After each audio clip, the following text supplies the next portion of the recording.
नरेंद्र मोदी ने अरविंद केजरीवाल को AK-49 कहा, पहली बार सीधा निशाना साधा है।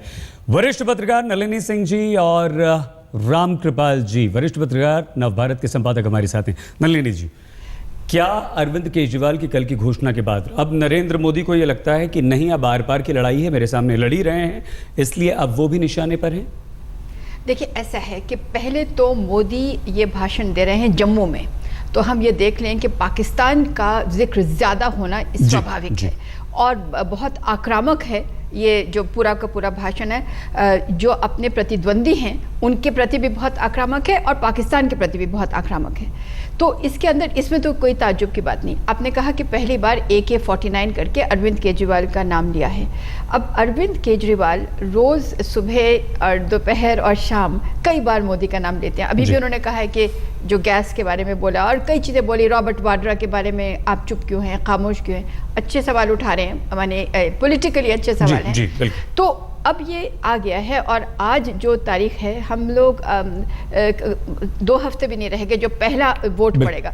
तो अब मुझे लगता है कि ये बिल्कुल ही आर पार की लड़ाई, शहजादा कहते रहे और आज भी नहीं चूके मोदी, शहजादे का नाम भी ले दिया, मतलब शहजादा भी कह दिया और AK-49 भी कह दिया। तो इसके अंदर हम ये समझें कि अब आर पार की लड़ाई तो है ही, लेकिन मोदी भी अब उन्होंने भी अपने हथियार दिखा दिए हैं कि अगर ये राजनीतिक तौर पर आप ये कहते हैं, पहले तो उन्होंने बहुत ही एक जहां पर देश के दुखती रग पर उन्होंने हाथ दे दिया कि आपने क्या नक्शा कश्मीर का पाकिस्तान का हिस्सा बता दिया।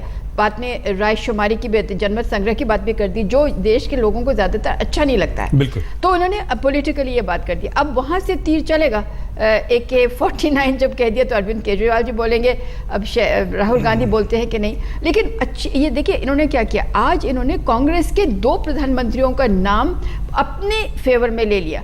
एक तो लाल बहादुर शास्त्री जी का जय जवान जय किसान, और उस पर उन्होंने जो कहा सो जाहिर है, और फिर राजीव गांधी का, राजीव गांधी जी का भी। मैम बिल्कुल। राम कृपाल जी, क्या अब हम ये माने कि जो सबसे दिलचस्प लड़ाई लोकसभा चुनाव की होनी है वो ये वाराणसी सीट है, अरविंद केजरीवाल और नरेंद्र मोदी के बीच ही होनी है, और यहाँ ये लड़ाई किस तरह से आगे बढ़ती हुई देखते हैं? देखिए,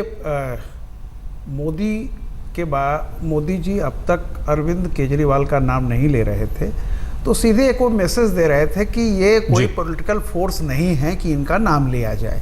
ईमानदारी की बात ये थी, और अभी तक उनका था कि कांग्रेस और सारी चीज़ों